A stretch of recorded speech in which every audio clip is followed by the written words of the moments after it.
중국 아래 있는 고작 그 작은 나라에서 뭐 배울 거나 있나요? 가격 저렴한 중국산도 아니고 기술력 뛰어난 미국산도 놔두고 왜 한국입니까? 콜롬비아 최대 규모 운수 사업자의 이야기입니다. 이 남자는 처음엔 한국 이야기에 코웃음을 쳤습니다. 15년간 중국산 버스만 들여왔던 그에게 한국행 명령이 떨어졌거든요. 하지만 인천공항에 발을 디딘 순간 그의 세계관이 무너지기 시작했습니다. 이게 정말 가능한 일인가? 이거 하나로 모든 화물을 추적하는 시스템. 더욱 충격적인 건 보고타에서 폭동이 일어나 시민들의 안전이 위협받는 위기의 상황에 한국 버스가 이곳에서 어떻게 사용되었는지 지금 바로 사연 시작하겠습니다. 이야기가 궁금하시다면 구독, 좋아요 꼭 부탁드립니다. 저는 미겔입니다. 콜롬비아 보고타에서 대형 교통회사의 수석 이사로 일하고 있었죠. 저희 회사는 보고타 전체 버스의 40%를 운영했습니다. 수천 대의 버스가 매일 거리를 누비며 시민들을 실어 나르는 일이었어요. 보고타라는 도시를 아시나요? 전 세계에서 교통체증이 가장 심한 도시 중 하나인데 저는 그런 곳에서 15년 동안 버스 사업을 해왔습니다. 중국에서 버스를 수입하고 미국에서 엔진을 들여왔죠. 저에게는 자부심이 있었어요. 라틴 아메리카 최대 규모의 교통업체를 이끌고 있다는 자부심 말입니다. 매일 아침 6시면 저는 사무실에 나가 운행 현황을 점검했어요. 수백 명의 기사들이 오늘도 무사히 출근했는지, 버스들이 제대로 운행되고 있는지 확인하는 일이었습니다. 하지만 솔직히 말하면 매일이 전쟁 같았어요. 버스가 고장나면 승객들이 소리를 지르고, 길이 막히면 기사들이 화를 내고, 정비소에서는 부품이 없다고 난리였거든요. 그런데 어느 날 정부에서 연락이 왔습니다. 미겔 이사님, 한국에 가서 그들의 교통 시스템을 견학하고 오십시오. 저는 처음에 웃었어요. 한국이라니요? 그 작은 나라에서 배울 게 뭐가 있겠습니까? 저는 중국과 미국 업체들과 수십억 달러 규모의 계약을 맺어본 사람이에요. 라틴 아메리카 교통업계에서는 제법 알려진 인물이었습니다. 장관님, 저희가 왜 한국에 가야 하나요? 중국은 값싸고 미국은 기술이 좋은데 말입니다. 그런데 정부 관계자가 이상한 말을 했어요. 미겔 이사, 그들은 중고버스를 10년 이상 쓴답니다. 그것도 새 차처럼 말이에요. 저는 코웃음을 쳤습니다. 말도 안 된다고 생각했어요. 저희가 중국에서 수입한 버스들은 2년만 지나면 온갖 문제가 생겼거든요. 에어컨이 고장나고 브레이크에서 이상한 소리가 나고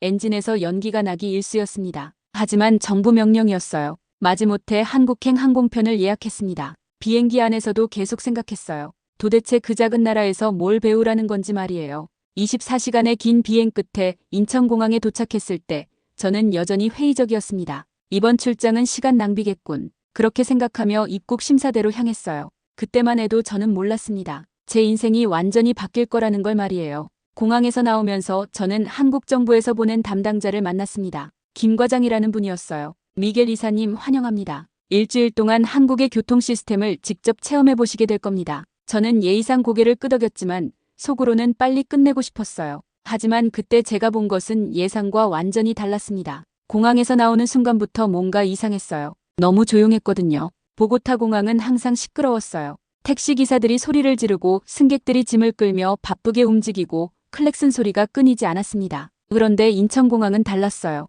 모든 게 질서정연했습니다. 저희 차는 저쪽에 있습니다. 김 과장이 안내했어요. 따라가면서 저는 주변을 둘러봤습니다. 바닥은 거울처럼 깨끗하고 사람들은 줄을 서서 기다렸어요. 그리고 무엇보다 놀라운 건 모든 안내판이 여러 언어로 쓰여 있다는 것이었습니다. 심지어 스페인어도 있었어요. 첫날은 이렇게 끝났습니다. 호텔에 체크인하면서 저는 생각했어요. 공항은 그럴 수 있지. 하지만 진짜 교통 시스템을 보면 다를 거야. 그때까지도 저는 제가 얼마나 오만했는지 몰랐습니다. 다음 날 아침 김 과장이 호텔로 마중을 나왔습니다. 오늘은 인천항 물류센터를 먼저 보시고 그 다음에 인천공항의 교통 시스템을 체험해 보겠습니다. 저는 내심 기대하지 않았어요. 물류센터라니 보고타에도 있는 거 아닌가요? 컨테이너가 쌓여 있고 트럭들이 오가고 노동자들이 바쁘게 움직이는 곳 말입니다. 인천항에 도착했을 때 첫 인상은 깨끗한 애였어요. 보고타의 물류센터는 항상 먼지투성이었거든요. 하지만 여기는 달랐습니다. 도로가 말끔하고 표지판도 선명했어요.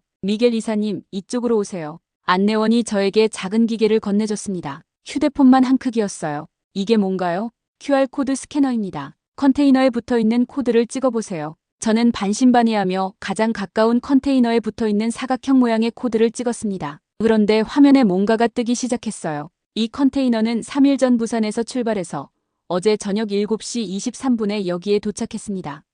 내용물은 자동차 부품이고 다음 목적지는 독일 함부르크항입니다. 저는 깜짝 놀랐어요. 이런 게 가능하다고요? 잠깐만요.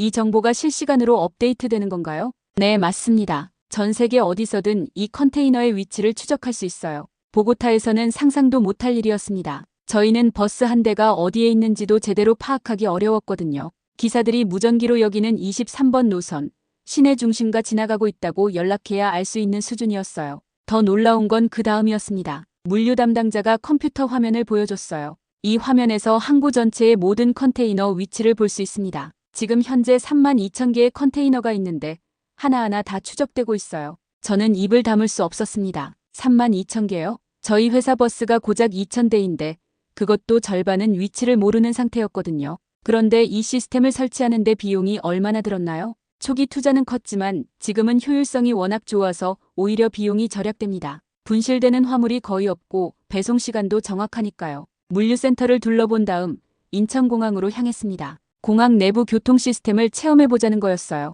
여기서 터미널 간 셔틀을 타보겠습니다. 지하로 내려가니 깔끔한 승강장이 나타났어요. 그리고 전광판에 다음 차량 도착까지 2분 30초라고 표시되어 있었습니다. 저 시간이 정확한가요? 한번 확인해보세요. 저는 손목시계를 보며 기다렸어요. 2분 30초, 2분, 1분 30초. 그리고 정확히 0초가 되는 순간 셔틀이 도착했습니다. 저는 소름이 돋았어요. 보고타에서는 10분 후 도착 예정이라고 해놓고 30분을 기다리는 게 일상이었거든요. 승객들이 화를 내면 교통이 막혀서 늦었다고 변명하는 게 전부였습니다. 셔틀 안에 타니 더욱 놀라웠어요. 바닥이 반짝반짝했고 의자는 부드러웠습니다. 그리고 무엇보다 조용했어요. 엔진 소리가 거의 들리지 않았어요. 이 차량은 전기로 움직입니다. 김 과장이 설명했어요. 전기요? 배터리가 떨어지면 어떻게 하나요? 자동으로 충전소에 가서 교체합니다. 운전자가 신경 쓸 필요가 없어요. 터미널에서 터미널로 이동하는 동안 저는 창밖을 내다봤습니다. 활주로에서는 비행기들이 정확한 간격을 두고 이착륙하고 있었어요. 지상에서는 각종 차량들이 질서정연하게 움직이고 있었고요. 매일 이런 식으로 운영되나요? 네, 연중무휴 24시간입니다. 1년에 5천만 명 이상이 이용하는데도 큰 문제 없이 돌아가고 있어요. 5천만 명이라고요? 저는 계산을 해봤어요. 보고타 전체 인구가 800만 명인데 그 6배가 넘는 사람들이 이 공항을 이용한다는 거였습니다. 공항에서 시내로 나가는 버스를 타면서 저는 또 한 번 놀랐어요. 버스 정류장에 전광판이 있었거든요. 6015번 버스, 3분 후 도착. 6003번 버스, 7분 후 도착. 정말로 3분 후에 6015번 버스가 왔어요. 그리고 7분 후에 6003번 버스가 왔습니다. 오차는 10초도 안 됐어요. 버스에 타니 깜짝 놀랐습니다. 카드 하나로 결제하는 거였어요. 현금을 낼 필요도 없고 거스름 돈을 받을 필요도 없었습니다. 이 카드 하나로 지하철, 버스, 택시까지 다 탈 수 있나요? 네, 심지어 편의점에서 물건을 살 때도 쓸 수 있어요. 호텔로 돌아가는 길에 저는 혼란스러웠습니다. 하루 만에 제가 알던 교통의 개념이 완전히 뒤바뀌었거든요. 이건 단순히 사람을 나르는 게 아니었어요. 하나의 정교한 시스템이었습니다. 그날 밤 저는 잠들기 전까지 생각했어요. 내가 15년 동안 뭘 해온 걸까? 보고타에서는 당연하다고 생각했던 것들이 사실은 당연하지 않았던 거였습니다. 셋째 날 아침 김 과장이 말했습니다. 오늘은 서울 시내 대중교통을 직접 체험해 보시겠습니다. 일반 시민들이 이용하는 그대로요. 저는 호기심이 생겼어요. 어제까지는 공항이나 항구 같은 특별한 시설이었는데 이제 진짜 일반인들이 매일 쓰는 교통수단을 보게 되는 거니까요. 호텔에서 나와 가장 가까운 지하철역으로 향했습니다. 계단을 내려가는데 벽면에 큰 지도가 붙어 있었어요. 서울 전체의 지하철 노선도였습니다. 와, 이게 다 지하철이에요? 색깔별로 선이 그어져 있는데 마치 거미줄처럼 복잡했어요. 하지만 신기하게도 이해하기 어렵지 않았습니다. 9개 노선이 서울 전체를 연결하고 있습니다. 어디든 갈 수 있어요. 보고타에는 지하철이 없어요. 버스만 있을 뿐이죠. 그것도 노선이 복잡해서 시민들도 헷갈려 했습니다. 개찰구를 지나는데 또 놀랐어요. 카드를 대기만 하면 문이 열렸거든요. 동전을 넣거나 표를 사지 않아도 됐어요. 이 카드 하나면 서울 어디든 갈 수 있나요? 네, 지하철뿐만 아니라 버스도 이 카드로 탈 수 있습니다. 환승할 때는 요금도 할인돼요. 환승 할인이라니요? 보고타에서는 버스를 갈아탈 때마다 새로 요금을 내야 했거든요. 그래서 사람들이 먼 거리는 가기 싫어했어요. 돈이 너무 많이 들었으니까요. 지하철 승강장에 내려서니 전광판이 보였습니다. 강남 방면 열차 2분 후 도착. 또 시간이 정확하게 표시되어 있었어요.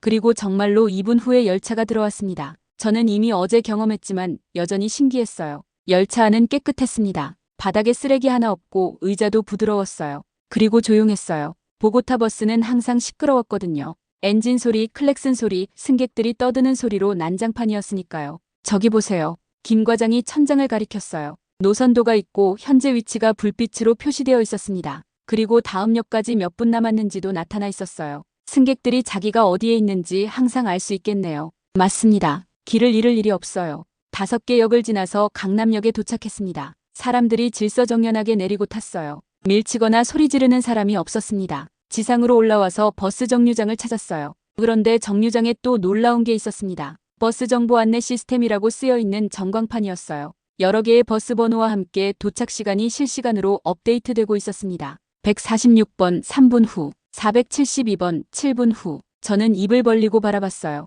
이런 게 가능하다고요? 이 정보가 정확한가요? 한번 확인해 보세요. 3분을 기다렸더니 정말로 146번 버스가 왔어요. 그것도 정확히 3분 후에요. 버스에 올라타니 또 다른 세계였습니다. 일단 냄새가 없었어요. 보고타 버스는 항상 디젤 냄새와 땀 냄새가 섞여 있었거든요. 그런데 여기는 깨끗했어요. 그리고 버스 안에도 전광판이 있었습니다. 현재 위치와 다음 정류장이 표시되어 있었어요. 다음은 압구정역입니다. 음성 안내까지 나왔어요. 한국어뿐만 아니라 영어로도요. 저는 감탄했습니다. 외국인도 쉽게 이용할 수 있겠구나 싶었어요. 버스가 달리는 동안 저는 창밖을 내다봤습니다. 도로가 넓고 깨끗했어요. 그리고 신기한 게 있었어요. 버스만 다니는 차선이 따로 있었거든요. 저 차선은 뭔가요? 버스 전용 차로입니다. 버스가 교통체증에 걸리지 않도록 만든 거예요. 보고타에도 버스 전용 차로가 있긴 했어요. 하지만 일반 차들이 아무렇지 않게 들어와서 의미가 없었습니다. 경찰이 단속해도 소용없었어요. 여기는 일반 차가 들어오지 않나요?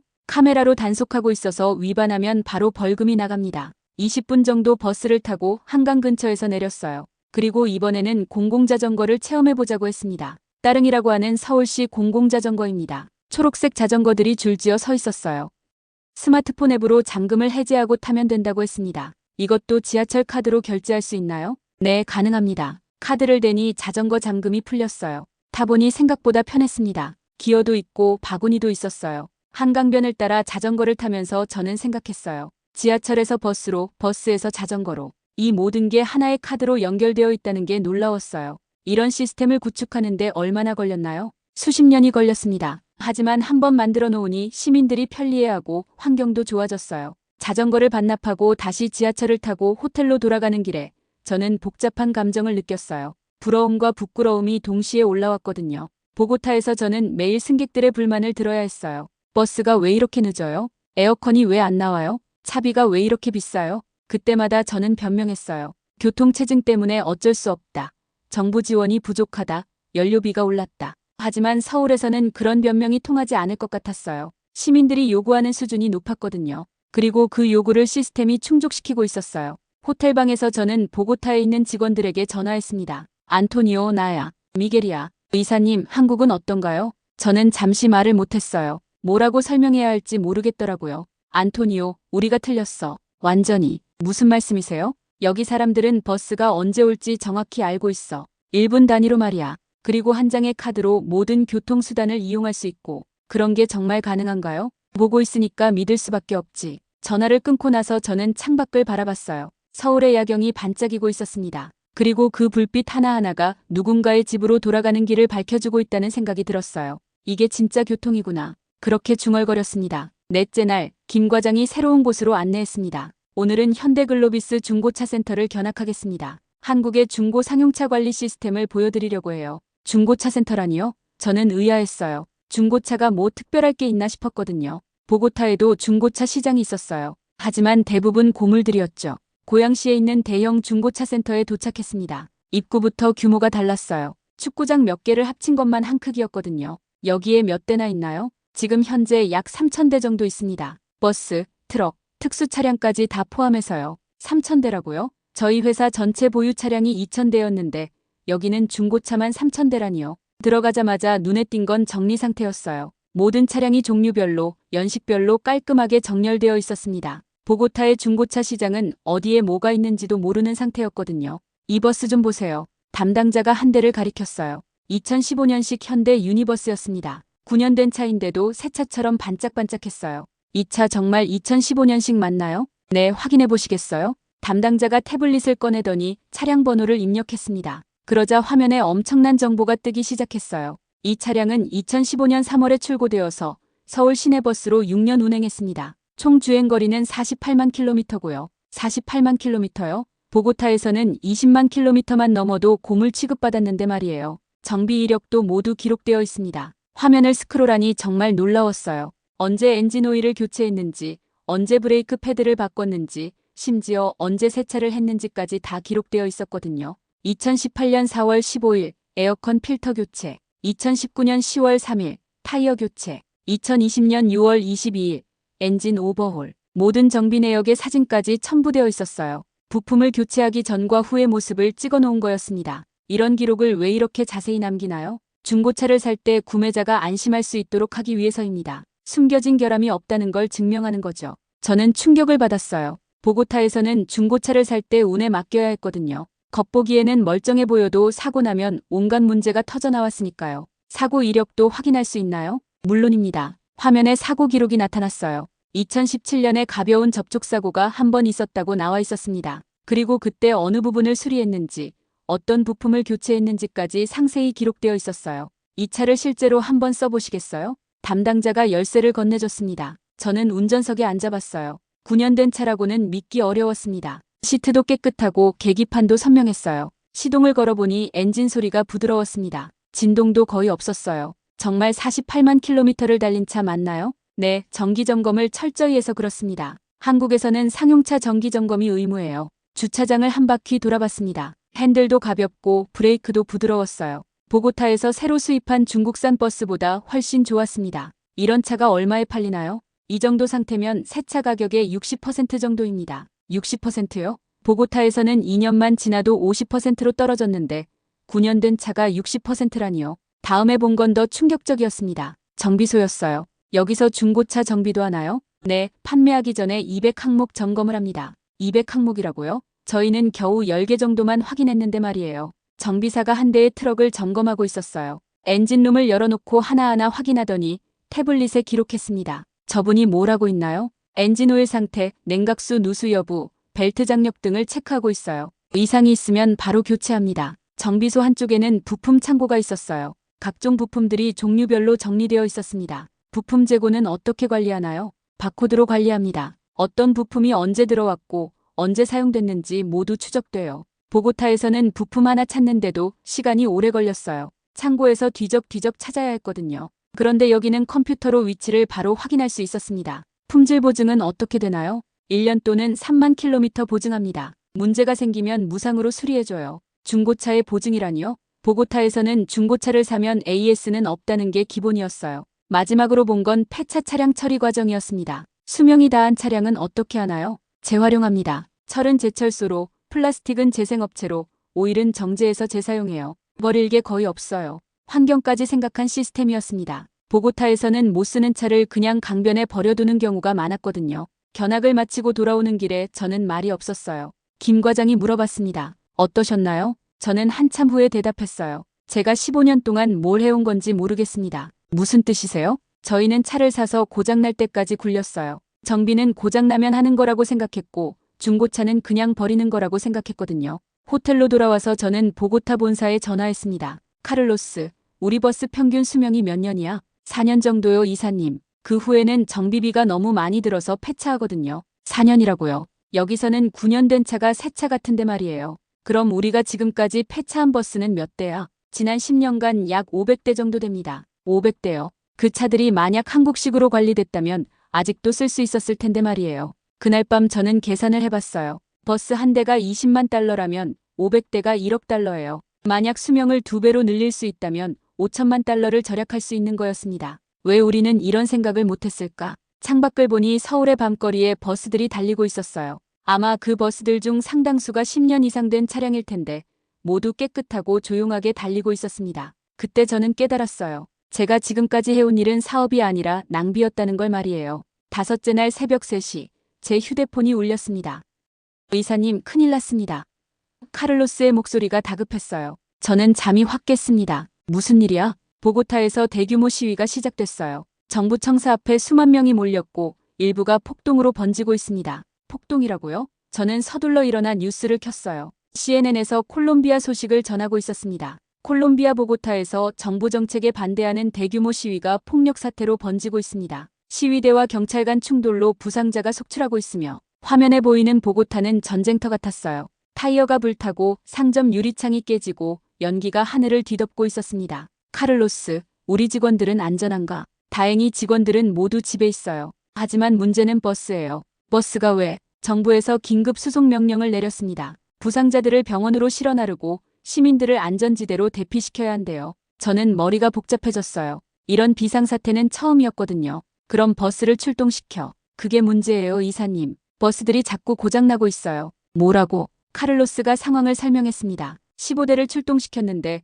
5대가 도중에 멈춰 섰다는 거였어요. 엔진 과열, 브레이크 고장, 전기 개통 문제 등등. 정비팀은 뭐하고 있어? 최선을 다하고 있지만 부품이 부족해요. 그리고 고장 원인을 찾는데도 시간이 오래 걸리고 있습니다. 저는 절망스러웠어요. 시민들이 도움을 필요로 하는 순간에 저희 버스들이 제 역할을 못하고 있었거든요. 대체 차량은? 다른 회사들도 상황은 마찬가지예요. 모두 노후된 중국산 버스들이라서. 그때 한국에서 본 것들이 떠올랐어요. 완벽한 정비 시스템, 실시간 차량 상태 모니터링, 예방정비. 저는 서둘러 김 과장에게 전화했습니다. 김 과장님 죄송합니다. 새벽에 전화드려서. 무슨 일이세요? 저는 상황을 설명했어요. 보고타의 폭동, 긴급 수송 명령, 버스 고장 사태까지. 도와주실 수 있나요? 한국의 기술로. 김 과장은 잠시 침묵했다가 말했어요. 일단 상황을 파악해보겠습니다. 30분 후에 다시 연락드릴게요. 30분이 길게 느껴졌어요. 그동안 계속 카를로스와 통화하며 상황을 확인했습니다. 지금 몇 대나 운행 중이야? 12대요. 하지만 이것들도 언제 멈출지 모르겠어요. 병원으로 가야 하는 부상자는 200명 넘어요. 그런데 버스가 부족해서 제 가슴이 답답했어요. 사람들이 고통받고 있는데 저는 지구 반대편에서 손을 놓고 있을 수밖에 없었거든요. 김 과장에게서 연락이 왔습니다. 미겔 이사님, 현대자동차와 상의해봤는데 도움을 드릴 수 있을 것 같습니다. 정말인가요? 48시간 내에 수송기로 버스 10대와 정비팀을 보내드릴 수 있어요. 그리고 원격 진단 시스템도 설치해드리고요. 저는 믿을 수 없었어요. 48시간이요? 보고타에서 부품 하나 주문하는데도 일주일은 걸렸는데 말이에요. 정말 가능한가요? 한국 정부에서도 인도적 지원 차원에서 협력하기로 했습니다. 다음 날 아침 놀라운 일이 벌어졌습니다. 보고타 국제공항에 한국 수송기가 도착한 거예요. 그리고 그 안에는 정말로 버스 10대가 들어있었습니다. 카를로스가 흥분해서 전화했어요. 이사님 정말 대단해요. 버스들이 완전히 새 차 같아요. 그리고 한국 기술자들이 함께 왔는데 우리 버스들도 고쳐주고 있어요. 우리 버스를 고쳐준다고? 네, 진단 장비를 가져와서 뭐가 문제인지 5분 만에 찾아내더라고요. 그리고 바로 수리했어요. 한국에서 온 기술자들은 단순히 버스만 가져온 게 아니었어요. 콜롬비아 정비사들에게 제대로 된 정비 방법을 가르쳐주기도 했습니다. 이사님, 놀라운 일이 계속 일어나고 있어요. 뭔데? 한국 버스들은 GPS로 실시간 위치 추적이 돼요. 그래서 지휘본부에서 어느 버스가 어디에 있는지 정확히 알 수 있어요. 그리고 연료나 엔진 상태도 실시간으로 모니터링돼요. 이건 제가 한국에서 본 시스템과 똑같았어요. 버스 하나하나가 정보의 네트워크로 연결되어 있는 거였습니다. 부상자 이송은 어때? 한국 버스들이 투입된 후로 훨씬 빨라졌어요. 고장으로 멈추는 일이 없으니까 예정대로 운행할 수 있거든요. 3일 후 보고타 상황이 진정됐다는 소식을 들었어요. 그리고 뉴스에서 놀라운 장면을 봤습니다. 한국에서 온 버스가 부상자들을 병원으로 실어 나르는 모습이었어요. 뉴스 리포터가 말했습니다. 한국 정부의 신속한 인도적 지원으로 보고타의 긴급 수송 문제가 해결됐습니다. 특히 한국 버스들의 높은 신뢰성이 많은 생명을 구하는 데 기여했다고 평가받고 있습니다. 저는 눈시울이 뜨거워졌어요. 제가 15년 동안 해온 일이 뭐였나 싶었거든요. 버스는 단순히 사람을 나르는 도구가 아니었어요. 생명을 구하는 도구였습니다. 그날 저녁 콜롬비아 대통령이 한국 대사관에 감사 인사를 보냈다는 뉴스를 봤어요. 한국의 신속하고 효과적인 지원에 깊이 감사드린다. 이번 일을 통해 진정한 국제 협력이 무엇인지 배웠다. 저는 한국 대사관에 전화했습니다. 대사님, 미겔입니다. 콜롬비아 버스 회사 이사인데요. 아, 그분이시군요. 많이 걱정하셨을 것 같은데요. 죄송합니다. 저희가 무능해서 시민들을 위험에 빠뜨렸습니다. 그런 말씀 마세요. 누구든 예상하지 못한 상황이었잖아요. 하지만 한국은 48시간 만에 해결책을 가져왔잖아요. 저희는 왜 그렇게 못했을까요? 대사님이 조용히 대답했어요. 준비의 차이인 것 같습니다. 한국은 평소에 이런 상황에 대비해왔거든요. 준비라는 말이 가슴에 와닿았어요. 저희는 늘 임시방편으로 문제를 해결해왔어요. 하지만 한국은 달랐습니다. 시스템으로 문제를 예방하고 미리 대비하고 있었어요. 그날 밤 저는 결심했습니다. 한국에서 배운 것들을 보고타에도 적용해야겠다고요. 더 이상 시민들을 실망시킬 수는 없었거든요. 이제부터는 달라져야 해. 그렇게 다짐했습니다. 여섯째 날 아침 김 과장이 저를 찾아왔습니다. 평소와 달리 표정이 진지했어요. 미겔 이사님, 어젯밤 상황은 어떻게 됐나요? 한국의 도움으로 많이 나아졌습니다. 정말 감사해요. 다행이네요. 그런데 오늘 특별한 자리가 있습니다. 특별한 자리요? 현대자동차 본사에서 이번 지원 작업에 대한 브리핑을 하려고 해요. 미겔 이사님도 참석하셨으면 합니다. 현대자동차 본사라니요. 저는 긴장됐어요. 세계적인 기업의 본사에 간다는 게 부담스러웠거든요. 서울 양재동에 있는 현대자동차 본사에 도착했습니다. 건물부터 압도적이었어요. 유리와 강철로 이뤄진 현대적인 건물이 하늘을 찌를 듯 솟아 있었습니다. 로비에 들어서니 더욱 놀랐어요. 최신 모델들이 전시되어 있었는데 하나하나가 예술품 같았어요. 그리고 벽면에는 전 세계 지도가 있었는데 현대자동차가 진출한 나라들이 불빛으로 표시되어 있었습니다. 전 세계 195개국에 진출해 있습니다. 안내하는 직원이 설명했어요. 엘리베이터를 타고 30층으로 올라갔습니다. 회의실에는 이미 여러 명이 앉아 있었어요. 정장을 입은 임원들과 작업복을 입은 기술자들이 함께 있는 모습이 인상적이었습니다. 미겔 이사님 환영합니다. 현대자동차 상용차 사업부 박상무가 인사했어요. 이번 콜롬비아 지원 작업을 지휘한 분들을 소개해드리겠습니다. 한 명씩 소개를 받는데 깜짝 놀랐어요. 물류 전문가, 정비 기술자, 시스템 엔지니어, 심지어 현지 언어 전문가까지 있었거든요. 이렇게 많은 분들이 48시간 만에 준비됐다고요? 박상무가 웃으며 대답했어요. 사실 저희는 항상 준비하고 있습니다. 전 세계 어디든 72시간 내에 지원할 수 있는 시스템을 갖추고 있어요. 72시간 내에요? 네, 긴급 상황 대응팀이 상시 대기하고 있습니다. 부품, 장비, 인력까지 모든 게 준비되어 있어요. 회의가 시작됐습니다. 대형 스크린에 보고타 상황이 실시간으로 나타났어요. 현재 투입된 한국 버스 10대가 모두 정상 운행 중입니다. 기술자가 보고했어요. 화면에는 버스들의 위치가 점으로 표시되어 있었습니다. 실시간으로 움직이고 있었어요. 연료 상태, 엔진 온도, 브레이크 마모도까지 모든 데이터가 서울 본사로 전송되고 있습니다. 저는 말문이 막혔어요. 보고타에서 운행하는 버스의 상태를 서울에서 실시간으로 모니터링하고 있다는 거였어요. 만약 문제가 생기면 어떻게 하나요? 즉시 알람이 울립니다. 그리고 현지 기술자에게 대응 매뉴얼이 전송돼요. 박상무가 추가로 설명했어요. 저희는 전 세계 120개 서비스 센터와 실시간으로 연결되어 있습니다. 어디서든 문제가 생기면 가장 가까운 센터에서 지원할 수 있어요. 그때 한 기술자가 흥미로운 이야기를 했습니다. 미겔 이사님, 이번에 콜롬비아 기술자들과 함께 작업하면서 느낀 게 있어요. 뭔가요? 기술적 능력은 충분히 있으세요. 다만 시스템이 없었을 뿐이에요. 시스템이요? 네, 정비 매뉴얼, 부품 관리 품질 체크 시스템 같은 것들 말이에요. 이런 걸 갖추면 콜롬비아도 충분히 할 수 있어요. 박상무가 제안했습니다. 그래서 저희가 생각한 게 있습니다. 단순히 버스만 파는 게 아니라 시스템 전체를 전수해드리는 건 어떨까요? 시스템 전체요? 정비 교육, 부품 공급망, 품질 관리 시스템까지 패키지로 제공하는 거예요. 제가 한국에서 본 모든 것들이 떠올랐어요. 체계적인 정비, 완벽한 기록 관리, 예방 정비 시스템. 그런 게 정말 가능한가요? 이미 인도, 터키, 브라질에서 성공 사례가 있어요. 현지 기술자들을 훈련시키고 한국 방식의 관리 시스템을 도입했더니 차량 수명이 2배 이상 늘어났거든요.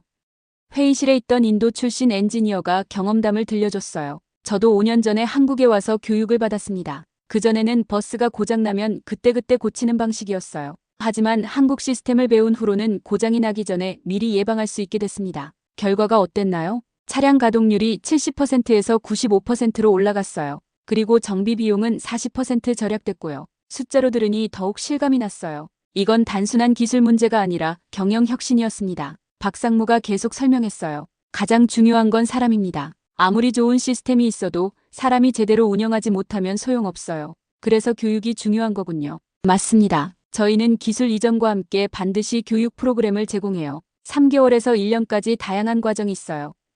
회의 마지막에 박상무가 놀라운 제안을 했습니다. 미겔 이사님, 콜롬비아에 한국식 버스 관리 시스템을 도입해 보시는 건 어떨까요? 저희가 전면적으로 지원하겠습니다. 정말인가요? 네, 이번 인도적 지원을 계기로 장기적인 파트너십을 맺고 싶어요. 콜롬비아가 라틴 아메리카 교통 허브가 될 수 있도록 도와드리고 싶습니다. 라틴 아메리카 교통 허브라니요. 상상만 해도 가슴이 뛰었어요. 하지만 비용이 많이 들 텐데요. 초기 투자는 필요하지만 장기적으로는 오히려 비용을 절약할 수 있어요. 그리고 정부 차원의 지원도 검토해 보겠습니다. 회의를 마치고 나오면서 저는 흥분을 감출 수 없었어요. 한국에서 본 모든 시스템을 보고타에 도입할 수 있다는 가능성이 열린 거였거든요. 김 과장이 물어봤어요. 어떠세요? 현실적으로 가능할 것 같나요? 솔직히 겁이 나요. 하지만 안 할 이유가 없죠. 이번 폭동 사태로 확실히 깨달았거든요. 뭘 깨달으셨나요? 교통은 단순한 사업이 아니라 시민의 생명과 직결된 일이라는 거요. 더 이상 임시 방편으로는 안 된다는 거예요.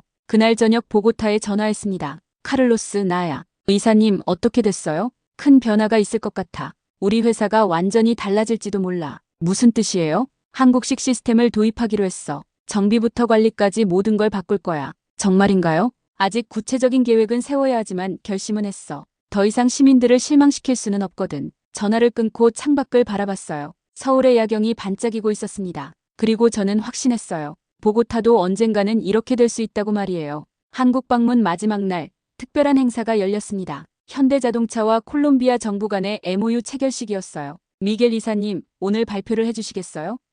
김 과장이 말했습니다. 제가요? 무슨 발표를요? 콜롬비아 측 대표로 이번 경험담을 발표해 주시면 됩니다. 저는 당황했어요. 수백 명 앞에서 발표를 한다니요. 게다가 한국어도 서툴렀거든요. 저는 한국어를 잘 못하는데요. 통역이 있으니까 걱정 마세요. 진솔한 이야기를 해주시면 됩니다. 서울 시내 대형 호텔 컨벤션 센터에 도착했습니다. 생각보다 많은 사람들이 와 있었어요. 한국 정부 관계자, 현대자동차 임원들, 언론인들까지. 무대 뒤에서 대기하며 저는 떨렸어요. 평생 이렇게 많은 사람 앞에서 말해본 적이 없었거든요. 긴장하지 마세요. 옆에 있던 박상무가 격려해줬어요. 솔직한 마음을 이야기하시면 됩니다. 드디어 제 차례가 왔습니다. 무대에 올라서니 조명이 밝아서 눈이 부셨어요. 객석에 앉은 사람들이 모두 저를 바라보고 있었습니다. 마이크 앞에 서서 저는 잠시 숨을 고른 후 말했습니다. 안녕하세요. 콜롬비아에서 온 미겔입니다. 박수 소리가 울렸어요. 그제야 긴장이 조금 풀렸습니다. 일주일 전까지만 해도 저는 오만한 사람이었습니다.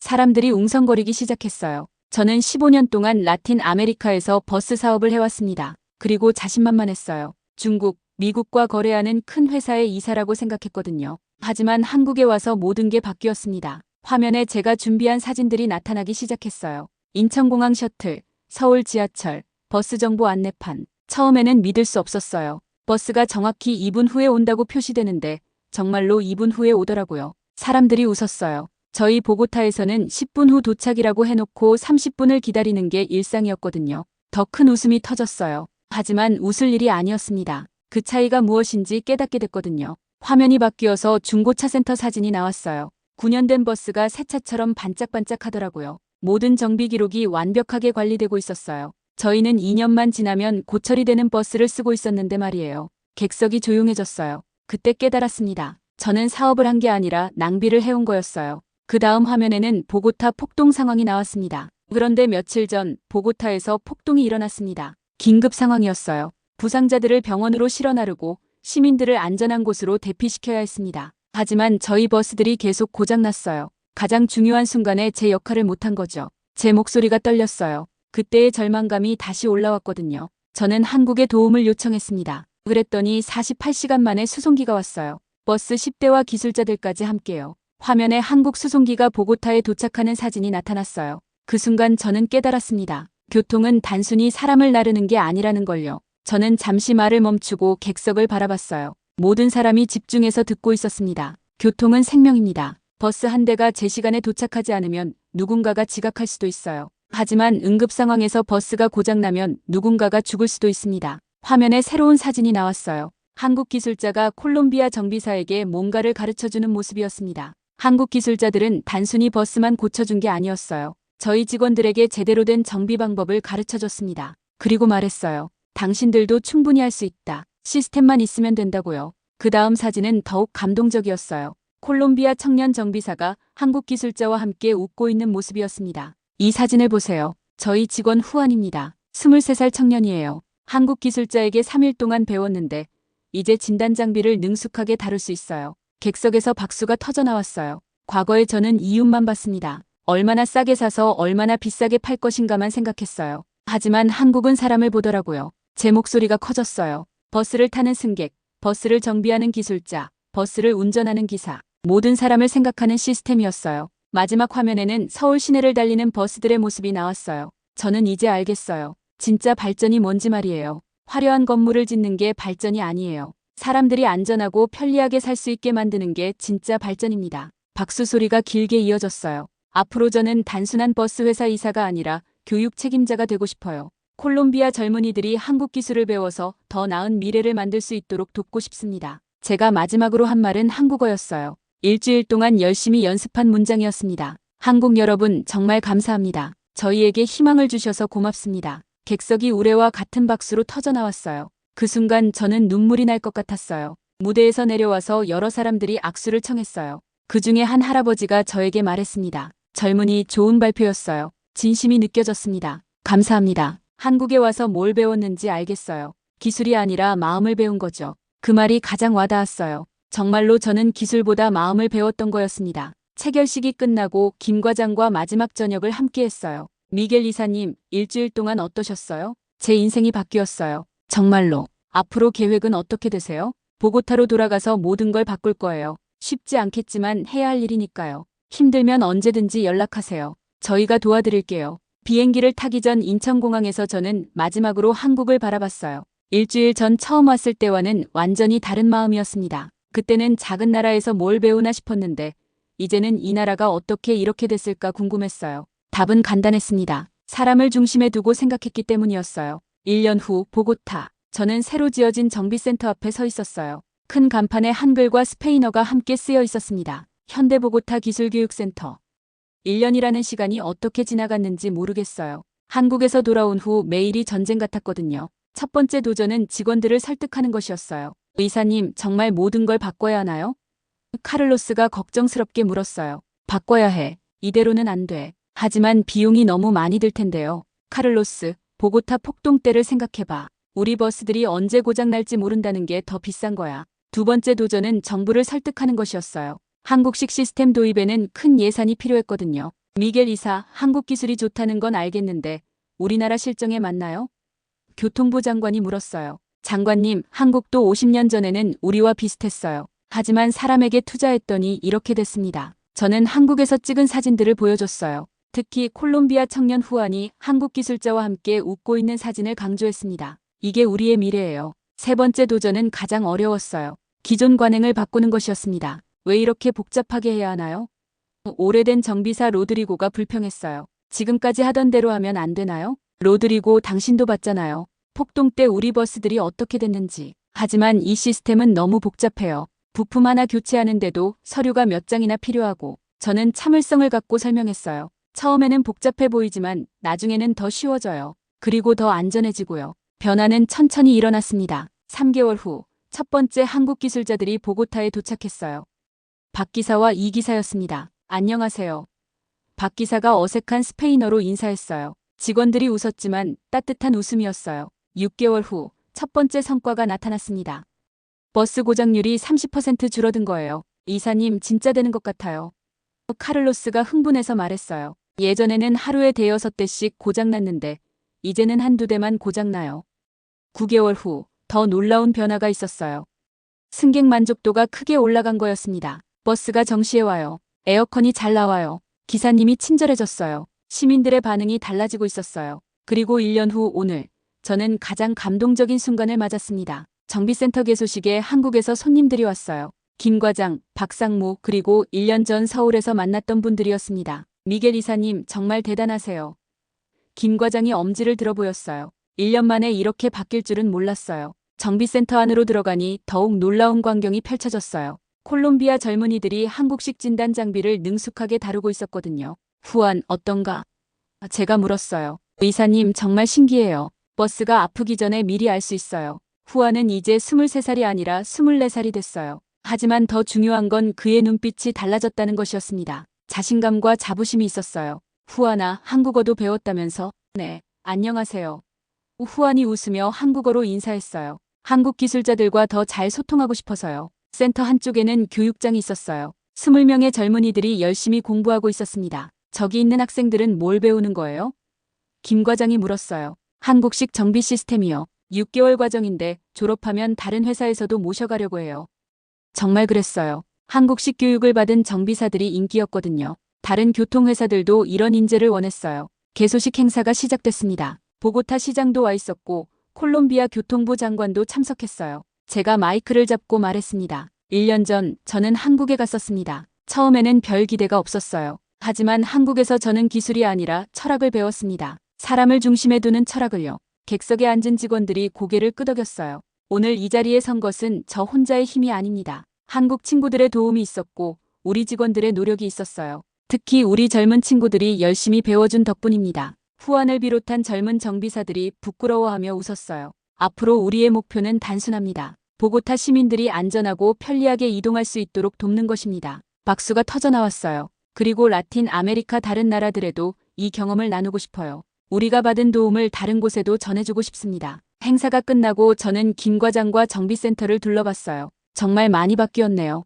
김 과장이 감탄했어요. 1년 전 한국에서 배웠을 때와는 완전히 다른 분 같아요. 저도 그래요. 그때는 이윤만 생각했는데 이제는 사람을 먼저 생각하게 됐어요. 한국에서 온 손님들을 배웅하면서 저는 약속했어요. 내년에는 저희가 한국에 갈게요. 우리 젊은 친구들과 함께요. 정말인가요? 네, 후안이를 비롯해서 우수한 정비사 10명을 한국 연수에 보내려고 해요. 좋은 생각이에요. 한국에서 기다리고 있겠습니다. 창밖을 보니 보고타의 밤거리에 저희 버스들이 달리고 있었어요. 예전과 똑같은 길이지만 이제는 달랐습니다. 더 안전하고 더 정확하고 더 깨끗했어요. 가장 중요한 건 그 버스를 타는 시민들이 웃고 있다는 것이었어요. 저는 1년 전 한국에서 배운 말을 중얼거렸습니다. 감사합니다. 한국어로 말이에요. 이제 제법 발음이 좋아졌거든요. 그리고 스페인어로 덧붙였어요. 보고타도 이제 사람을 중심에 둡니다. 밤하늘의 별들이 반짝이고 있었어요. 마치 한국과 콜롬비아를 이어주는 다리처럼 보였습니다. 저는 확신했어요. 이제 시작이라고. 더 많은 나라들이, 더 많은 사람들이 이런 변화를 경험할 수 있을 거라고. 사람을 중심에 둔 기술, 사람을 생각하는 시스템. 그것이 진짜 발전이라는 걸 저는 이제 알고 있었으니까요. 오늘 이야기 어떠셨나요? 한국은 중고차마저도 1등 찍어버리는 놀라운 나라네요. 자랑스러운 한국에서 1등 시민다운 자부심을 안고 멋지게 살아가야겠습니다. 힘나는 이야기 함께 들어주셔서 감사합니다. 구독, 좋아요 꼭 부탁드리고 이야기가 어떠셨는지 댓글로 말씀도 부탁드립니다. 건강하세요.